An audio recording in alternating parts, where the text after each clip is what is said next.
No, iris is just like a DNA, where each person, human beings, iris or DNA is entirely unique, to themselves. So I think it's the first time in the world that the iris recognition technology has been used in voter registration and identification.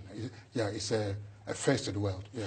And it had to come from Somaliland. And I understand a lot of people have already been caught who were trying to register twice, something like 30,000 people. Yes, so without, it goes to show, the use, the good use of, the necessity of the iris technology. Because if the iris technology wasn't there, hadn't been deployed, I'm sure these 30,000 odd people would have gotten away with double registration, double voting.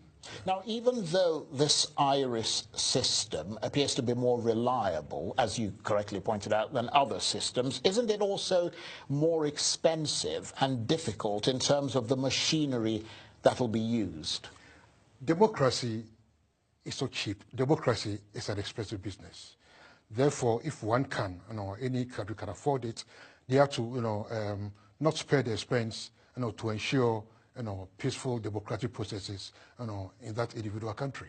It's interesting that you say that because, of course, officials in Somaliland say they are determined to bring democracy honestly and efficiently to the territory. Now, in terms of the cost and the complicated machinery, as we mentioned, how can Somaliland afford it? I understand it's funded by the European Union to the tune of around $20 million.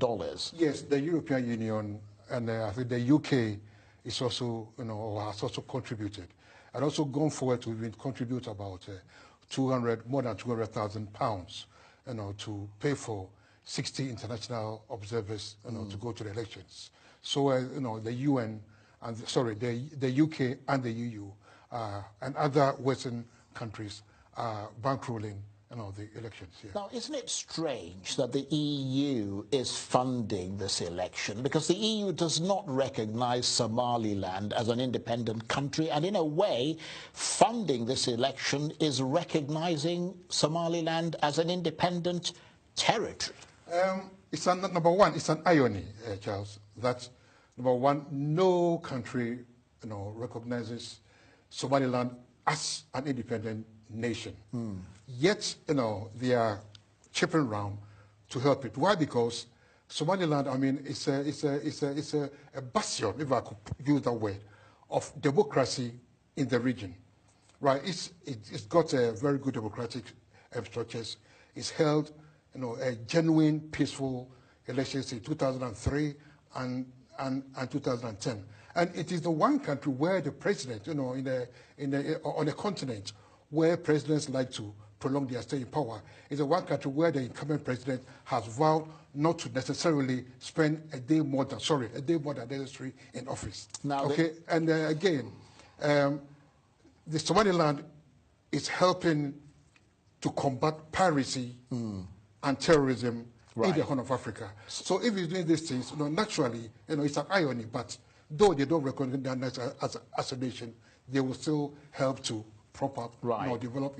Well, the EU argues that they're supporting democracy, not independence. But no one anywhere, as you pointed out at the outset, has actually conducted elections using the iris. So the whole world is looking at Somaliland and at these elections. Is it likely that other African countries will follow the system if it goes well? I think it is an excellent template, for other African countries, to emulate, to copy, right?